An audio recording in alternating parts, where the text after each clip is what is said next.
You're live. Okay. Assalamu alaikum, everyone. Bismillahirrahmanirrahim. Alhamdulillah Rabbil Alamin. Wa salatu wa salam ala Sayyidina Muhammadin wa ala alihi wa sahbihi ajma'in. Inshallah, today we are continuing our panel discussion series, and inshallah, today we have another topic.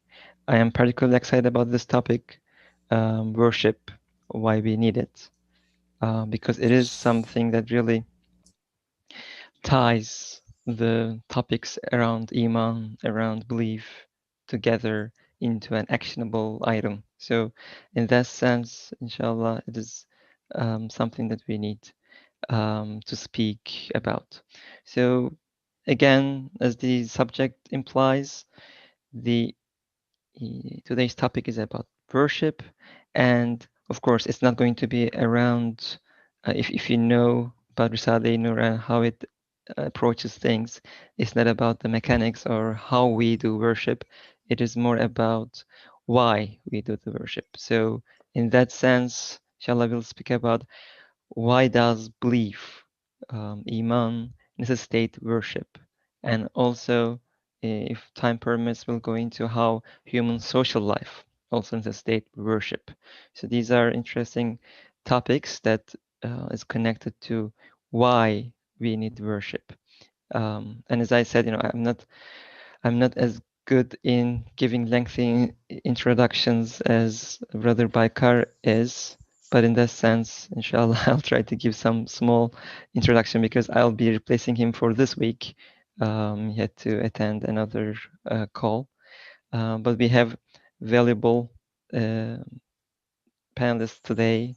Um, Kolnabi from UK and Fatuna from Durham, North Carolina. So I guess both of them could be from Durham, but they might be pronouncing them differently, Durham or Durham. I don't know. In Boston, they would call it Durham, I guess. But anyways, um, in any case, in terms of the um, worship, as I said, it is something that is needed. It is something that we. Um, 1 second, please. I have a small technical issue here. I hope, okay. Um, so the worship, it is something that connects all the things that we have been discussing. So because it is again something that is actionable, something that we do. Um, but again, it is sometimes, when we discuss matters of belief, matters of tafakkur, matters of reflection, um, we sometimes neglect to mention the other part of the equation. How do we keep it refreshed? And how do we keep things going? So in that sense, it is indeed an interesting topic, I imagine. And also in the US, we will be going into the week of Thanksgiving, which is about, again, a type of worship, giving thanks, shukr.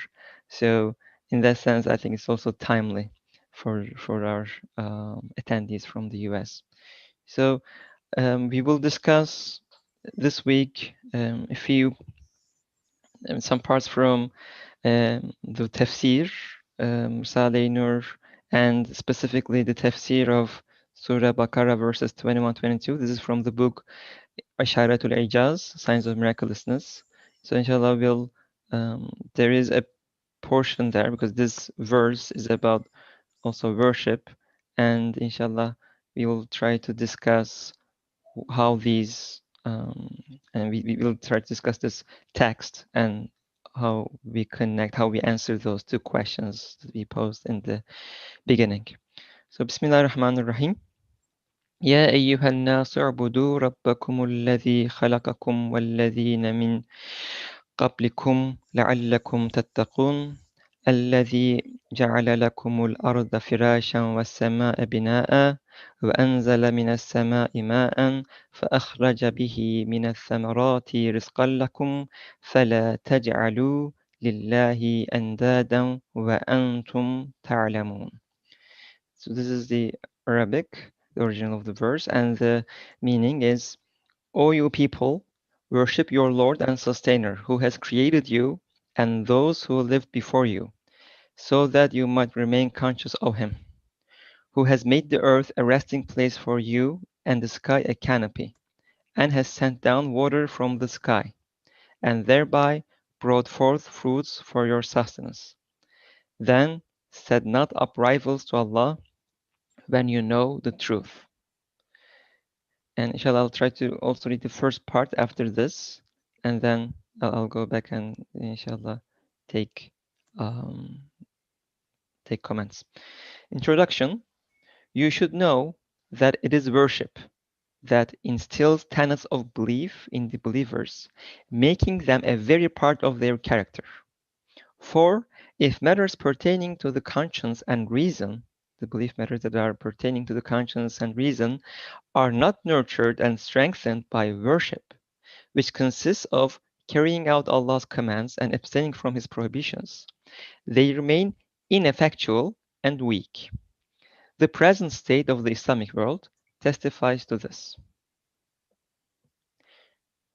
You know too that worship is the cause of happiness in this world and the next, and is a means of ordering life here and there, in this world and the next, and a cause of attainment and perfection, both individual and collective. It is an exalted, esteemed relation between creator and bondsman. There are several reasons worship is the cause of happiness and prosperity in this world, which is the tillage of the hereafter. So after this, inshallah, he'll go into a bit of a detail and a chain of logic. But before that, I would like to discuss, inshallah, these parts because these are actually pretty loaded statements and heavy. I mean, each sentence I imagine here can open up a discussion by itself. So, inshallah, I'll try to first focus on these, starting with the verse. Again, it is about worship, and there is a connection to faith because you might remain conscious of Him. So, worship, the verse points that, and there is that tafsir around this. So, inshallah, we can first start with Colin Abi. Would you like to start us off, like about your thoughts about this verse and this part about how worship instills tenets of belief in people? Inshallah. Bismillah ar-Rahman ar-Rahim. The verse is interesting. We are commanded to act worshipfully as conscious servants to the one who sustains and nurtures us. The Arabic Rab, the use of Rab in this verse is telling because it's through the acknowledgement and recognition of our position as Marbub, the one who is sustained and nurtured at all times and in all ways. It's through that we can best come to understand our existential place in the cosmic scheme, our place as the created beings, as makhluqat, who are able, through the manifestations of the Creator, to serve as mirrors, not only so that the Creator can observe his own beauty in creation, but also for the creation to apprehend and to worship the one whose beauty and whose perfections actually demand a worshipful response.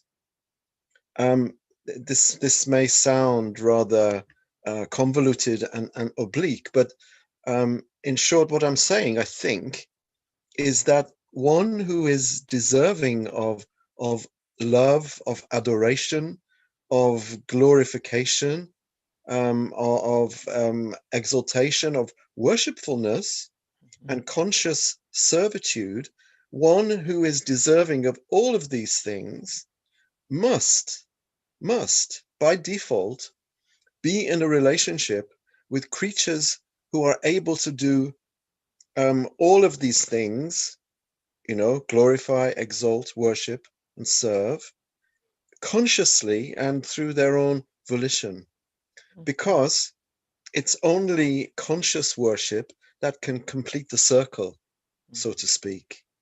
You know that God is able to be worshipped and glorified by angels and by the rest of the creation, but there is only one being who is able to worship God voluntarily as a conscious, full-length mirror held up to the divine, and that is humankind.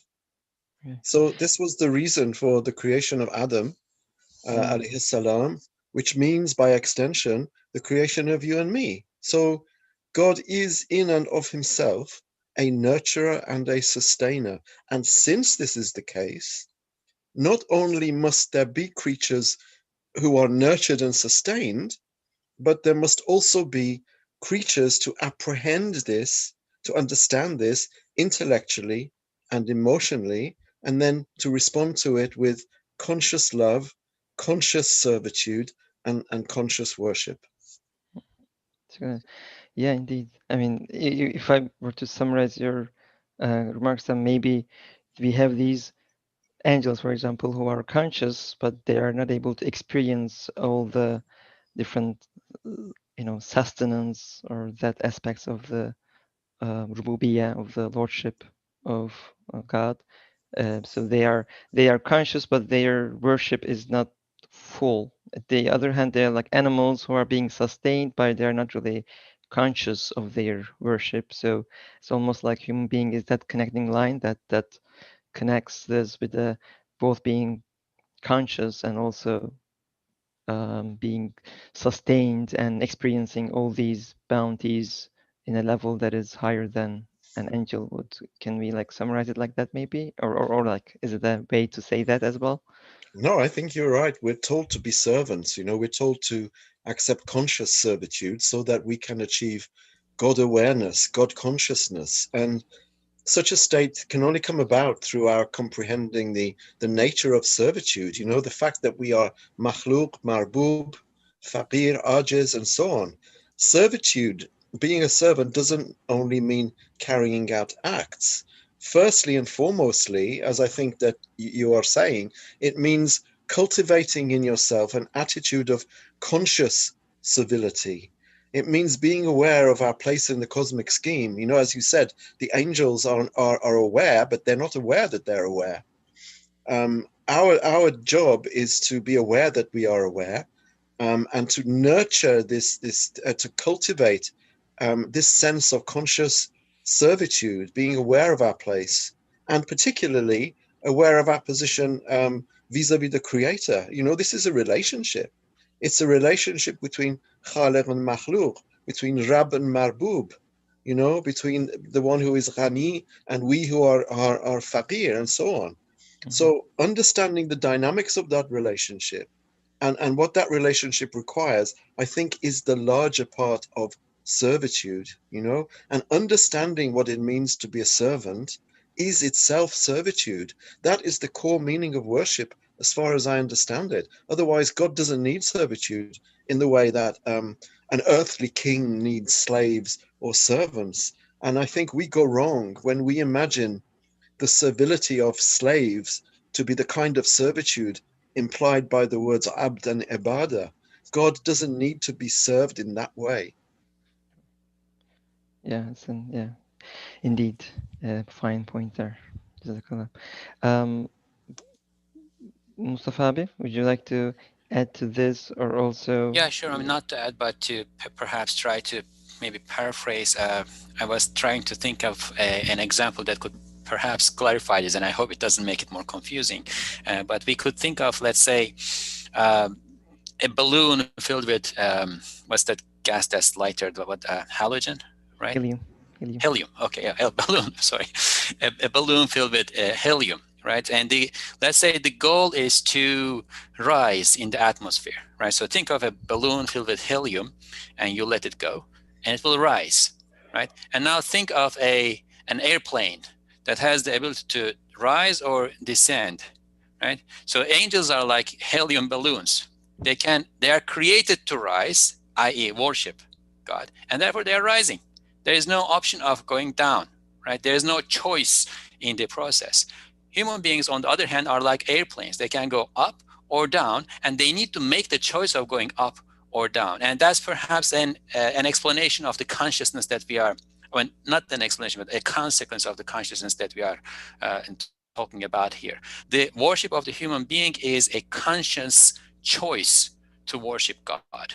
And there is an enormous difference between the worship or appreciation or gratitude or thankfulness of one who has the ability to choose to worship or not worship, be grateful or not grateful, appreciate or not appreciate, right? This is on the one side. And on the other side, we are talking about the worship of a creature that can only appreciate, only be grateful, only worship, right? That's its nature. It's like, maybe it's like automatic, but in the case of the human being, it is a volitional act, a choice that's being made. And when the human being makes that choice, in a sense, the entire creation is coming to its furthest or fulfilling its furthest purpose in terms of worshiping, offering worship to the Creator. And since we were going with the verse, I mean, this was just dawning on me as Colin Hojam was talking, right? The end of that first sentence of the verse is لَعَلَّكُمْ تَتَّقُونَ, so that they, how did they translate it? Let me see. So that they might remain conscious of Him. Now, one explication, one opening up of that word, taqwa, right? Sometimes translated as fear, sometimes as consciousness. The other day when I was reading the Quran and one translation partly benefiting from the tafsir of Ibn Abbas, there I came across this explanation and it was striking to me. So the one definition of taqwa is that you make a contract with somebody, and from there on you are conscious of that contract, and you are scrupulous about holding on to the contract, fulfilling the contract. You fear not fulfilling the contract. You are determined, right? Determined to do your part of the contract. And when we think about the contract with our Lord, that's the covenant, right? Alastu bi rabbikum. He gathered all the souls and he said, am I not your Lord? And we said, qalu bala. We said, yes, you are our Lord. And the concept that corresponds to the word Rabb in there is abd, right? As in the supplication of was Niyazi Masri, right? Anta Rabbi wa ana abduka al-ajiz. You are my Lord and I'm your impotent, powerless slave, right? So that we fulfill the covenant in a sense here.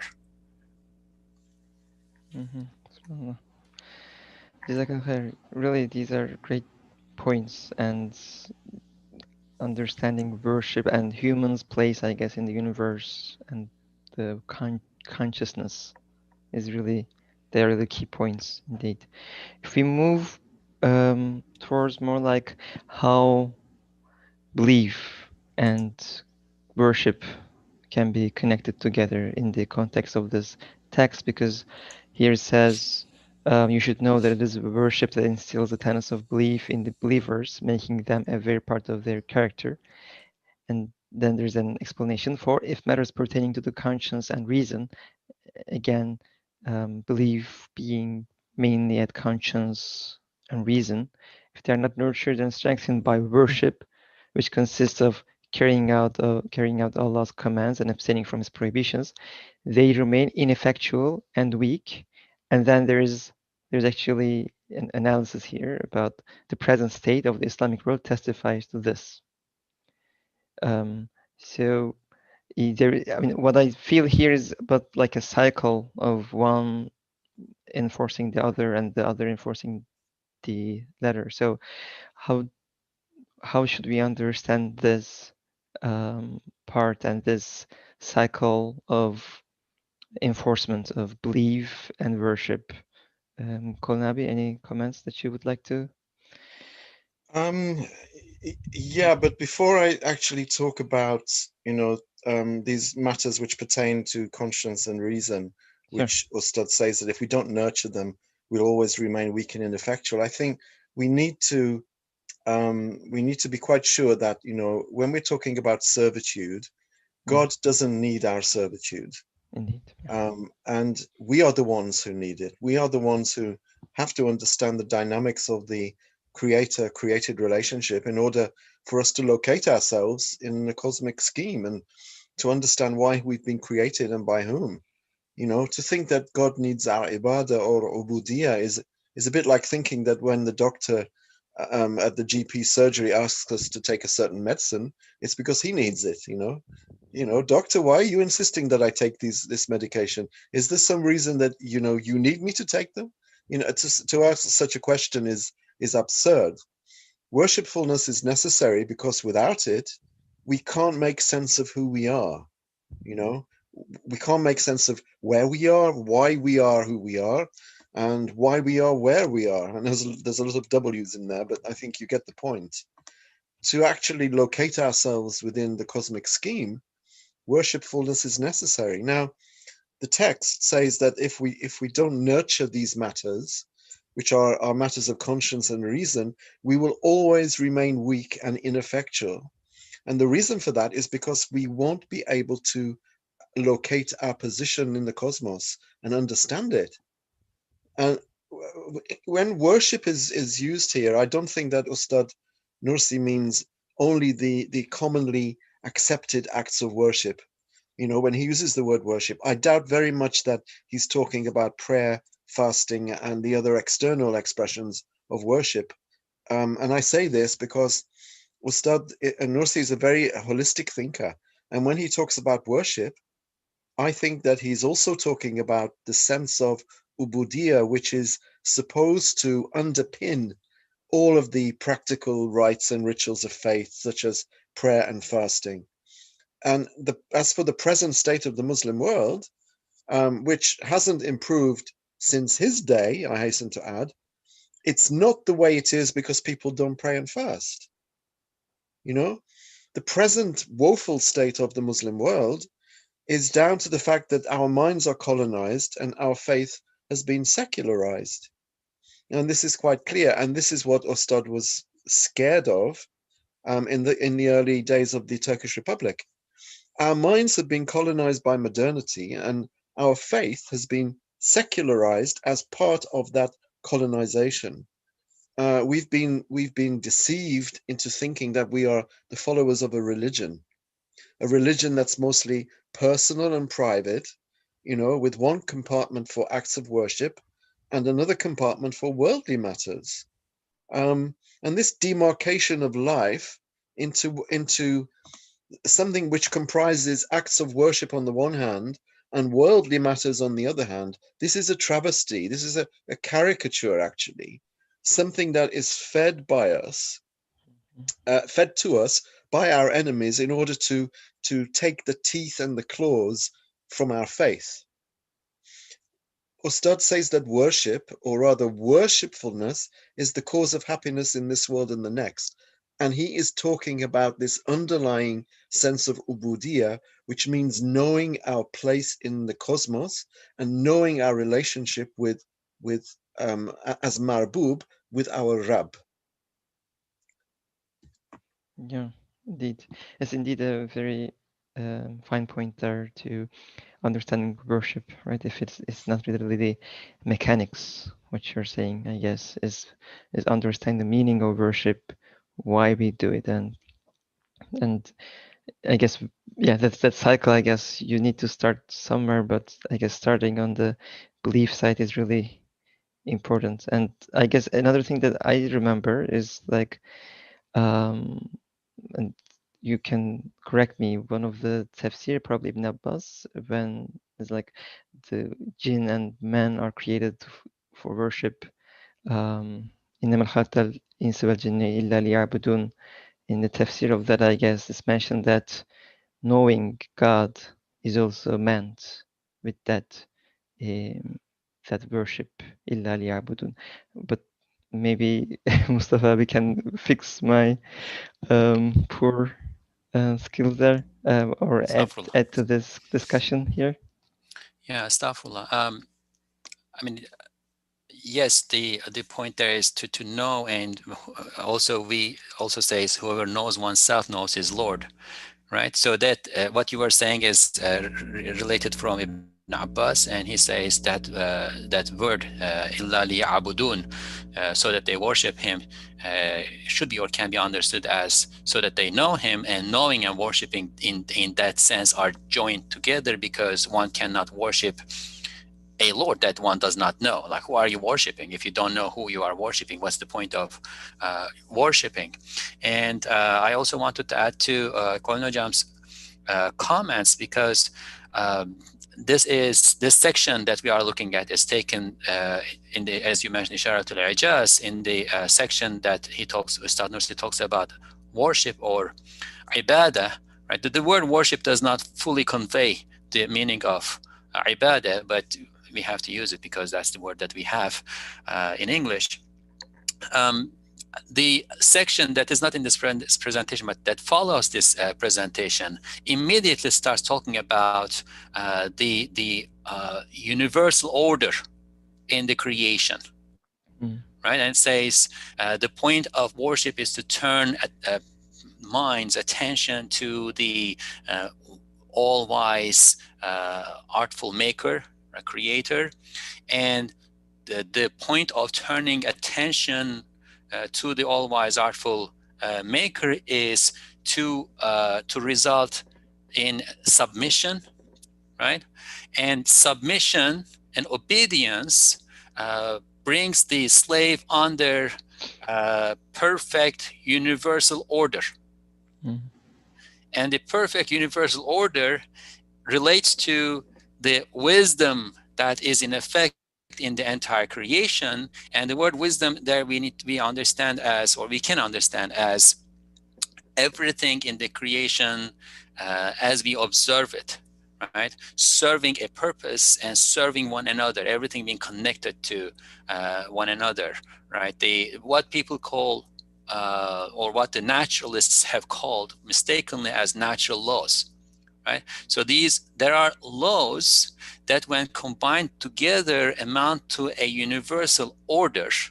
And in the section that follows is immediately, Ustad Nursi is relating the concept of ibadah to submitting to that order. And there was a question in the chat that was about that last sentence: the present state of the Islamic world testifies to this. So one can understand that, and as Kolin Hocam also pointed to, probably mistakenly, as, you know, Muslims are not praying, Muslims are not fasting, etc., etc., and that is true. Right? We are not saying that is irrelevant. That is perfectly irrelevant, and inshallah I'll try to come to it at the end of this.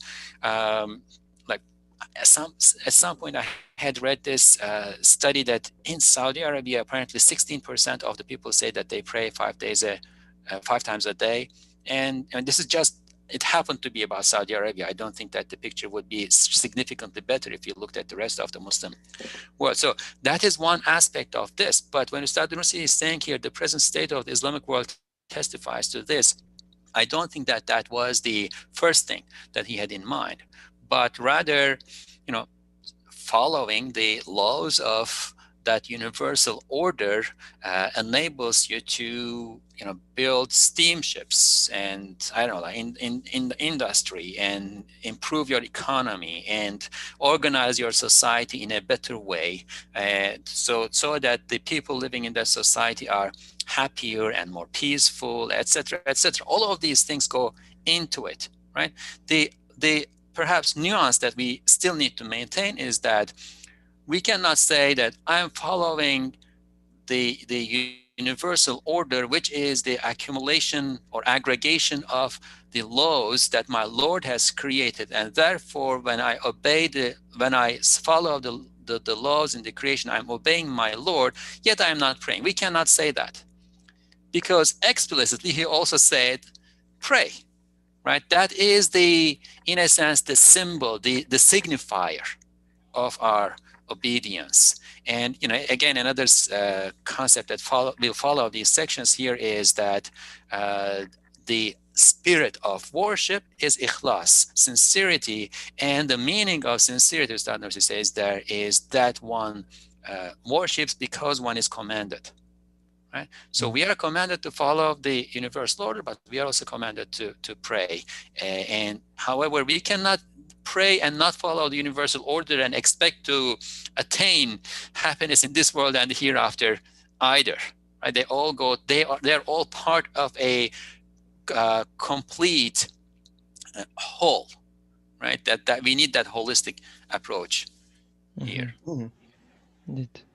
Actually, I'll mention one question that I had in the chat, which probably is connected to this, and then give the microphone to Colin Hocam, is that there's the question is that what is the key to make worships worshipful? So there is, there is this distinction between being in a worshipful attitude, and I guess you touched upon that, Mustafa Abi, about sincerity, but also about following the universal laws that God created to have that. But I wanted to also put it up here so that when Konoja really follows up, we also keep this question in mind: what is the key to make worships worshipful? Do you want to add more to these, Konabi? What do you think? It's a very good question, because we seem to be fixated on what we understand as acts of worship. But in fact, being an abd is not about carrying out acts of worship or more acts of worship or being more watchful over these acts of worship. And of course, by acts of worship here, we understand the pillars of Islam are generally understood to be comprise acts of worship, such as prayer and fasting and zakat and all of these things. But this term act of worship is very misleading. It's very dangerous, and it can be toxic. Our striving, our efforts, and I think this is an answer to the question, our efforts should not be about doing acts of worship or more acts of worship, but making all acts worshipful. And that means doing everything that we do for the sake of Allah. Obviously, everything that we do that's legitimate. I'm not trying to give the green light for haram. Everything that is licit, everything that is legitimate, we do for the sake of Allah, which means basically not compartmentalizing our life, as I've heard people do, into the worship, acts of worship and worldly life, as though what this worldly life is usually turns out to be things like cooking dinner or washing the car, or having a bath, or going to the shop to buy food. These are seen as worldly acts, but there is no kind of compartmentalization in our conceptual life as Muslims which allows for that secularization of our lives and our time. The acts that we do are either profane or they are pointing to the sacred. We have to sacralize our acts by doing them for the sake of Allah, whether it's praying or whether it's washing the car, whether it's paying your zakat or whether it's cooking dinner for your family.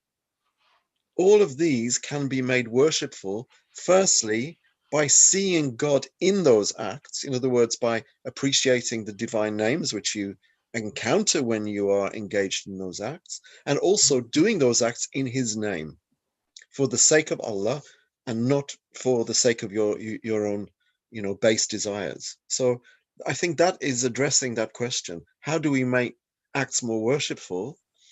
First of all, by not being secular, by not compartmentalizing our lives into the worshipful and the worldly, because we have no such demarcation. And I've forgotten what I was going to say about the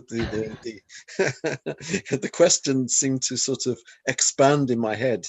But she said also is connected, right, to what Mustafa Abi has said about Mustafa following made the general rules. Mustafa Hoja made some wonderful points. about the order. He says that after this section in Isharatul Ijaz, there is a section on the order in the world.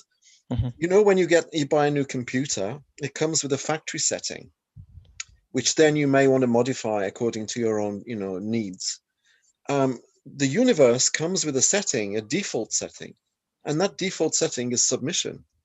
Mm. And if we are in a mess, first of all, because we don't read the signs. And Mustafa was, very adeptly pointing out that, if you look at creation, if you look at the cosmos, you see traces of submission everywhere. There is a Sharia at play, this Sharia takwiniya, the Sharia of how things work. And they work in a way which betokens submission. And we are invited to become part of that, to learn from it, and to align ourselves with it. The point he made is so important.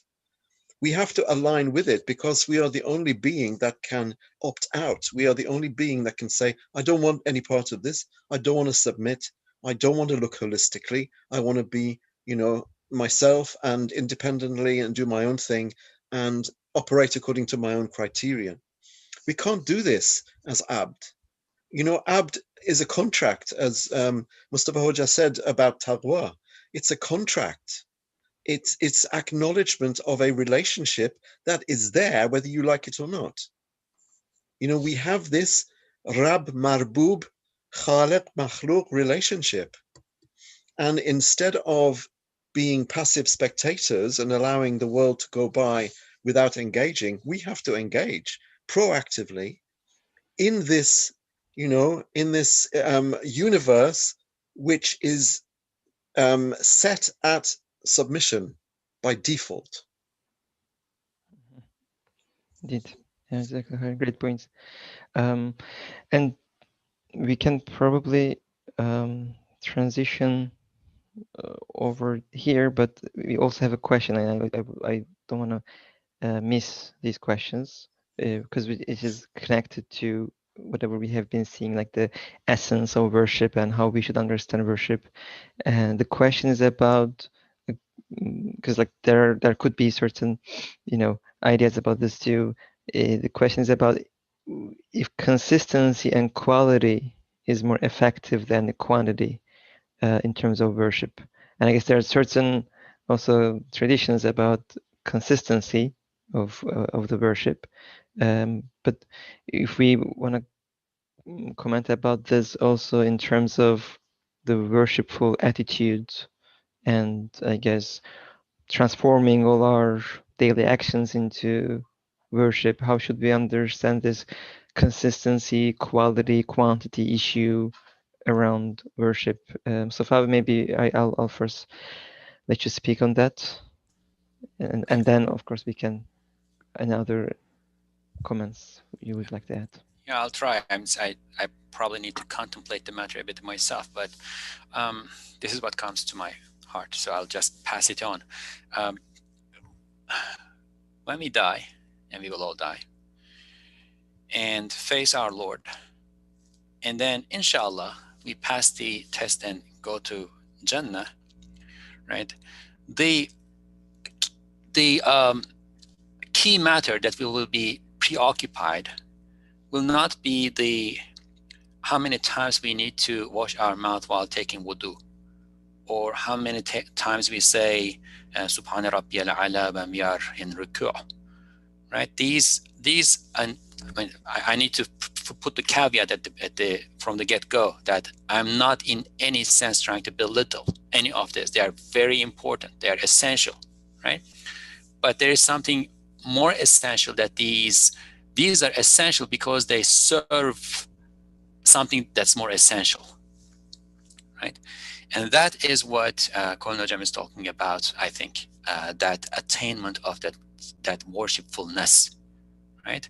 That attainment of that heart that is sound, qalb salim, right? When we go there, it is the qalb salim, it is the sound heart that will have the ability to partake from the blessings of the paradise, inshallah. right? So the goal here then is to exercise all of our faculties in order to build that sound heart. Now, at some point, I had injured my shoulder, and they gave me this rubber band. We start from the weakest. It was yellow rubber band, and I was attaching it to the door and pulling and releasing.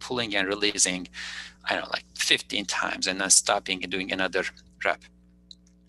Now, the goal in this is not to pull the rubber band, right? There is no benefit in that rubber band being, stretched, right? The physical therapist did not have any intent, they did not have any need or concern about the band being stretched, right?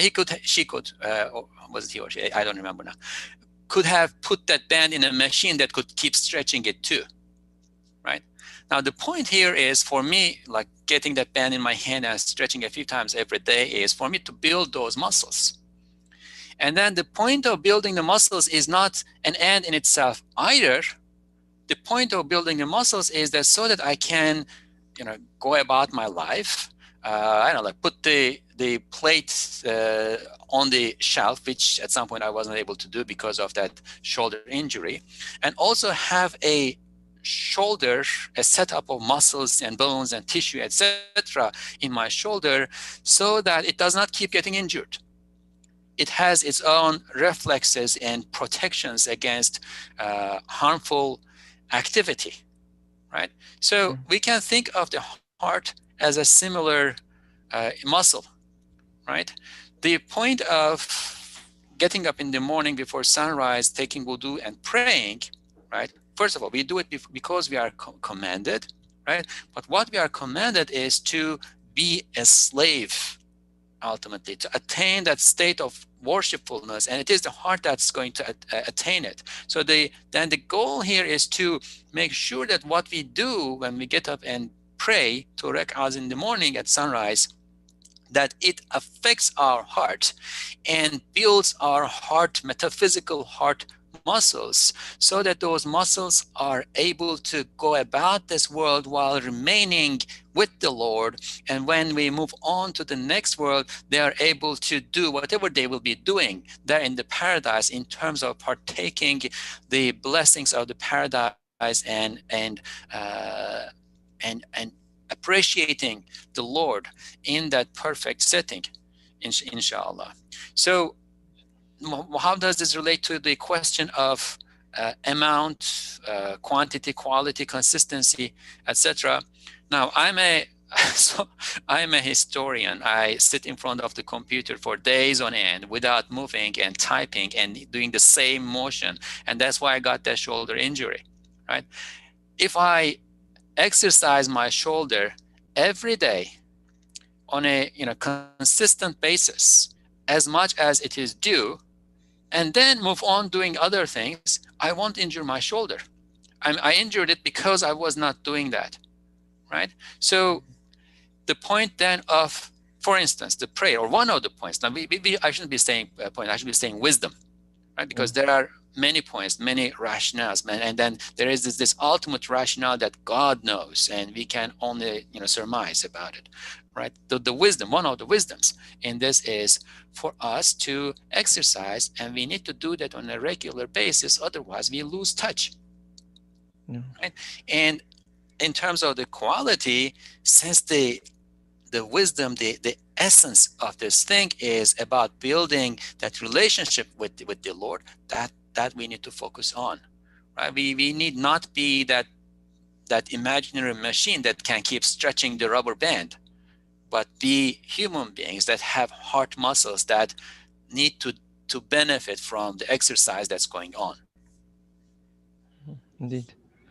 Jazakallah, thank you. Yeah, it's very good points. I mean, and a lot of valuable points there that are actually also answering that question.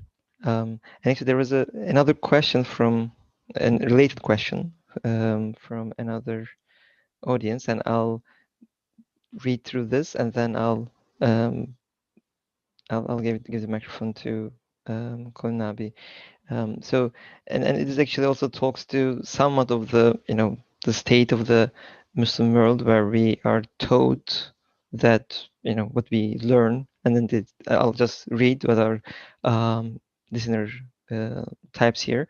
He says, we know the importance of worship as a matter of fact. He says the first thing that we hear from our parents in the Muslim world is about worship. And the question is, what is really holding most of us back from making it more consistent and being consistent worshippers and doing our due diligence in fulfilling the purpose of our existence when we all hear about the importance of worship. So I think, again, there is the knowledge of like how to pray, the need to pray, but then making it a habit or making it really is instilled on our hearts is probably another thing. So how should we really take it so that we are actually, maybe the question could be in another way, like how to make worship a more consistent effort? How should we understand, or how should we really internalize that so that it is actually consistent without some external, reminders for us? And also we can also remember the other question about consistency versus quality.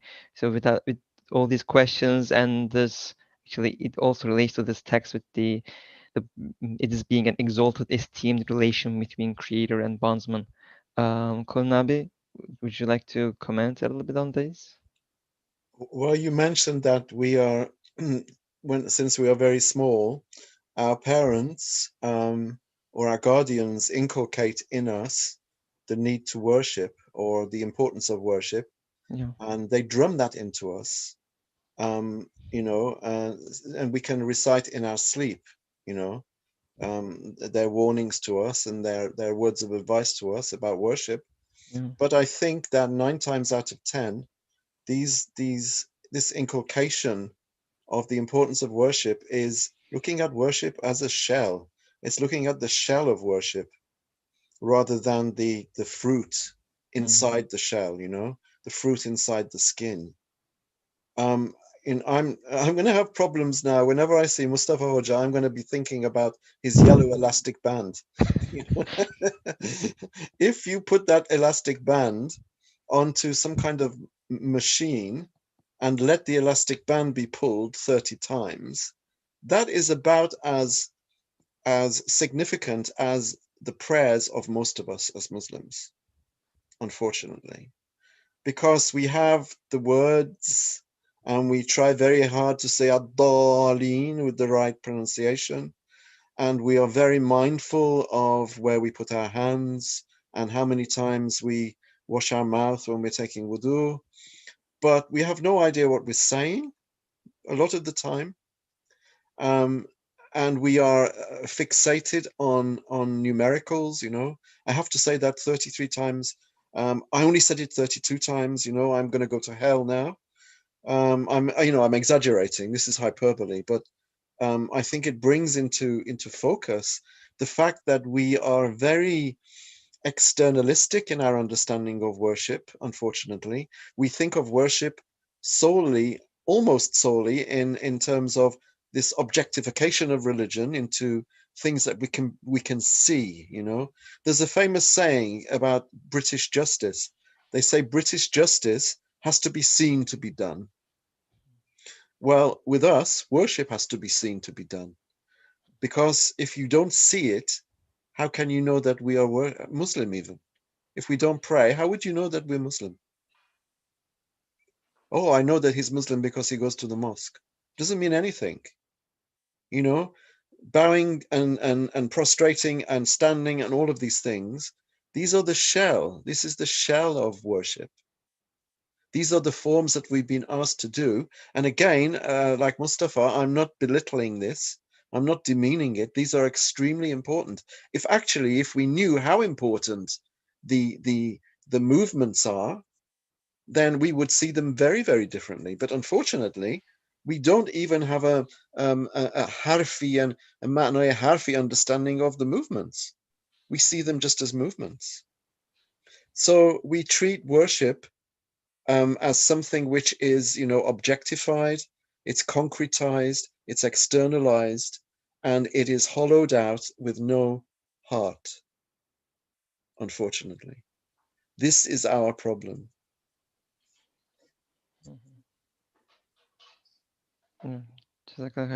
Indeed, these are great points about, and also I guess it also opens up a little bit about what we talked about. The present state of the Islamic world testifies to this, and connects the 2 points, right? I mean, there are definitely people, I guess, that don't pray, and there are a bunch of us who pray without much of a context and without much of a end goal of sustaining or enforcing and reinforcing our belief, and instilling those tenets of belief, I guess. Again, that probably feedback mechanism, worship supporting Iman, and Iman supporting worship is probably a good thing that we are coming up to here. We have about 7 minutes left, so I would like to spend in this page a little bit, again, a few things that I would like to point here, and then I'll let our speakers talk about it, because like one thing here is worship, some functions of worship. One is ordering life here and there, and from the Turkish translation what I had seen was more like it is a balancing between the it's a means to balance, or ordering between the lives of a world and the next, so in this world and the next, and again, and the cause of attainment and perfection, both individual, on an individual level, and on a collective level as a humankind. And then another statement here is it's an exalted, esteemed relation between creator and bondsman. And again, these 3 items are especially a lot of carry lots of importance, I believe. So in any of these things, with balancing, because like we talked about balancing, but we talked about also somewhat combining, like the being worshipful, right? Even when we are not doing the acts of worship, right? By following the orders of the laws of the universe that are put by God, and also attainment of perfection individually and collectively. Is it about really worship affecting the rest of our lives? Maybe should we understand it like, if we do worship, the quality of life the rest of the time actually should increase, or should we understand it if, for example, we are praying, and after praying we are still cheating a customer as a shopkeeper, does it mean that our worship was effective and effectual? I guess, right? The word ineffectual, should we understand it like that? Could we maybe, make this more, um, make this more solid, make this more apparent by giving these examples? I mean, how should we understand? Like, how should we get that if our worship is really doing these benefits that are being mentioned here, like the enforcing the belief and making things, making our lives more worshipful? Should maybe we should talk a little bit about this in the last few minutes, because I don't think we will have time to go to the rest of the text. Mustafa abi, would you like to give, your comments about? There's so much that you put in there, so I don't know where to Yeah, start pick out. and How to choose. finish. Pick and choose. I think I'll just say this. This notion of balance sometimes is understood as bringing to balance a zero-sum game, right? You either have here or there, and if you want to have there, don't have here. Now, what we learn from Ustad Nursi is, as Kon Hojam alluded to at some point, is that this world has more than one faces, more than one aspect to it. One is what Satnusi calls the mana ismi, which is translated nominative meaning, which looks to the world as this material thing, the materiality of the world, right? But the other aspect of it is the manai harfid, which is the other indicative or other indicative aspect of the world, which points to its creator, right? It points to its creator, to God, right? And in that sense, this world is a means to uh, learning, knowing the Lord, worshiping the Lord, connecting with the Lord, etc., etc. And when we can understand and cultivate this world in that sense, it is not a zero-sum game any longer, and therefore we do not need to think about a zero-sum balancing here and there. It is part of a complete whole. The entire creation, the entire existence that is other than God is a complete whole, and we are a part of that whole that connects this world and the hereafter. And worshipfulness, right, is reaching the ultimate level that we can reach in that complete whole. Again, that includes this world and the hereafter. The distinction between this world and the hereafter, in a sense, becomes rather dim and insignificant, right? Because we are now thinking about the creator and the creation, and we are an important part, a central part of the creation, and we have a responsibility in that creation, and our goal is to fulfill that responsibility. Our goal is to be the best vicegerent of God in the creation and be the best messenger of the creation to the Lord, which is the most universal form of worship that we can imagine. Okay, thank you. Colin Hocam, would you like to add your final thoughts around these points? Yes, sorry. Final thoughts. It's about happiness, really. Ustad says that worship or worshipfulness is the cause of happiness in this world and the next. I don't know which, I can't remember what the Turkish word is, the original, but happiness in this world, perfect happiness, is just impossible, right? All that is possible actually is a kind of what I call contented resignation, or you can switch it around and say kind of resigned contentment. It's the kind of contentment that comes from being able to read the world as it was intended to be read, which is with Ma'nai Harfi, to see things as they really are, which means seeing them in the name of the one who creates them. And that is really the only way that we can derive any contentment from this world, a world which is transient and temporary, a world in which life is lived with the constant awareness of death. You can't be totally happy in such a world, but you can, when you've understood what worshipfulness is, arrive at a kind of tentative contentedness, a kind of cautious joyfulness, as it were, rather than any idea of perfect happiness. Because if we think of perfect happiness, that is also setting ourselves up for a big fall. So I thought I should just mention that at the end. Yeah, exactly.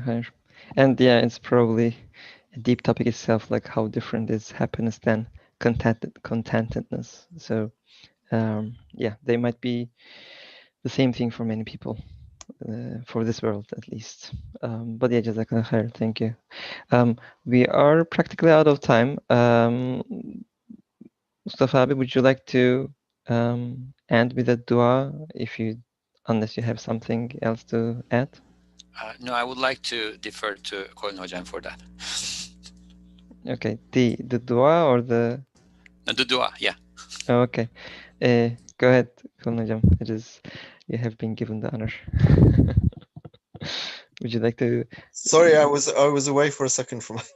Okay, would you like to make a dua for the... Inshallah. سبحانك لا علم لنا إلا ما علمتنا إنك أنت العليم الحكيم. Oh Lord, the only knowledge we have is the knowledge that you have bestowed on us, that you have taught us, and you are the omniscient, the all-wise. Please guide us in the correct in the correct use of the knowledge that you give us on loan. And let us understand that what we have from you is only on loan, and that to give back what we have is the essence of true worshipfulness. Jazakallah khair. Thank you very much, all our speakers and all our attendees. Inshallah, next week we'll continue the same topic, worship. We might cover different aspects of worship, but we'll continue the same topic for the next few weeks, Well, inshallah. thank you for your moderating, as always, very expert. Jazakallah khair. Thank you very much. Thanks all, and see you inshallah next week. Assalamu alaikum.